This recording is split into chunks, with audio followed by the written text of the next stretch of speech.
किसी भी व्यक्ति के साथ आपका कोई या तो बिज़नेस लेन देन है या फिर पर्सनल ही क्यों ना लेन देन हो, और उस व्यक्ति ने आपको चेक दिया है, यानी कि उसने पेमेंट जो किया है वो चेक द्वारा आपको किया है, और इन केस वो चेक जब आप भुनाने की कोशिश करते हैं तो वो चेक बाउंस हो जाता है, तो उसके लिए अब आके लीगल रेमेडीज़ आपके पास क्या है उस पर हम चर्चा करेंगे अपनी इस वीडियो में। दोस्तों, स्वागत है आपका लीगल एडवाइज़र गुरु में,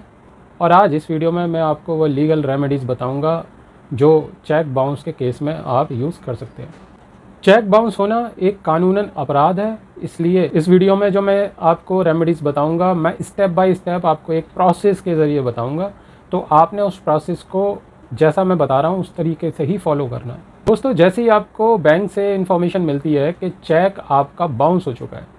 तो आप बैंक से एक चेक रिटर्न मेमो लीजिए जिसमें कारण लिखा होगा कि आखिर क्या रीज़न है जिसकी वजह से आपका चेक बाउंस हुआ है। जैसे ही आपको पता लग जाता है कि चेक बाउंस हो चुका है, तो चेक बाउंस होने के 30 दिन के अंदर आपने एक लीगल नोटिस भेजना है उस पार्टी को, और उस पार्टी को आपने मिनिमम 15 डेज़ का टाइम देना है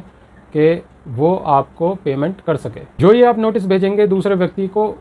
वह आप स्पीड पोस्ट या रजिस्टर्ड पोस्ट से ही भेजेंगे, और उसकी जो रिसिप्ट आपको मिलती है जिसमें ट्रैकिंग आईडी लिखा होता है वो आपको अपने पास रखनी है। डिलीवरी की इन्फॉर्मेशन आपको उस ट्रैकिंग आईडी से मिल जाएगी।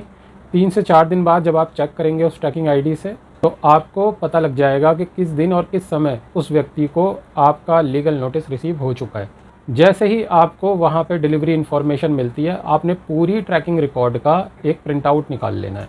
इस प्रिंट आउट को एज एन एविडेंस आप अपने पास रखेंगे, और जो आपने लीगल नोटिस भेजा है उसकी भी एक कॉपी आप एज एन एविडेंस रखेंगे, और जो आप पोस्ट करेंगे, चाहे वो आप स्पीड पोस्ट करें या रजिस्टर्ड पोस्ट करें, उस पोस्ट की जो रिसिप्ट होगी वो भी अपने पास आपने एज एन प्रूफ रखनी है। अब चूंकि आपने लीगल नोटिस में 15 दिन का समय दिया है, तो अगर 15 दिन में वह व्यक्ति आपका पैसा वापस नहीं करता है, तो अब आप नेगोशिएबल इंस्ट्रूमेंट एक्ट 1880 के तहत मेट्रोपॉलिटन मजिस्ट्रेट कोर्ट में अपना केस दर्ज करेंगे। आप अपनी केस को फाइल करेंगे, तो उस केस फाइल में आप क्या क्या दस्तावेज़ लगाएंगे वो मैं आपको बता देता हूँ, आप चाहें तो उसको नोट कर सकते हैं।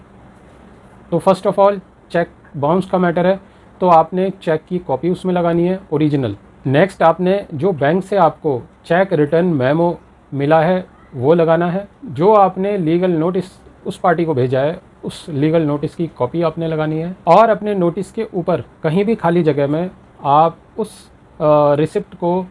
जो है अफिक्स कर दीजिए, यानी चिपका दीजिए,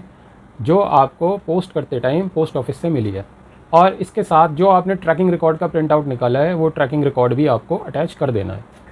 अगर लेन देन का कोई सबूत है आपके पास, इन केस जैसे कि आपने कोई ट्रांसफ़र बैंक से किया है और उसकी कोई डिटेल है, या आपने कैश डिपॉजिट बैंक के द्वारा किया हुआ है जिसकी रिसिप्ट आपके पास मौजूद है, तो आप वह भी अपनी केस फाइल के साथ अटैच करेंगे।